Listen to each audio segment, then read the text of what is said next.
सभागृहामध्ये आव्हाडांना सांगितले की तुम्ही तुमचे शब्द मागे घेऊन दिलगिरी व्यक्त करा. आव्हाड काय दिलगिरी व्यक्त करायला तयार नव्हते. अध्यक्ष निर्देश देत असताना आव्हाड सभागृहामध्ये मोबाईलवर काहीतरी बघत होते, पुन्हा बसून मोबाईलवर कोणाशी तरी बोलत होते.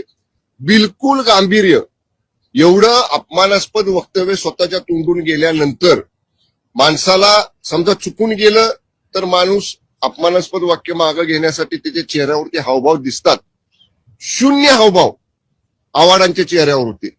शेवटी मान्य अध्यक्ष महोदयांना निर्देश द्यावे लागले. पहिली वेळ असेल सभागृहातली, मान्य अध्यक्ष महोदयांनी एखाद्या सन्मान्य सदस्याला निर्देश दिले की तुम्ही माफी मागा. आणि निर्देश दिल्यानंतर सुद्धा तुम्ही अजून रेकॉर्डिंग काढून बघा सभागृहामधलं.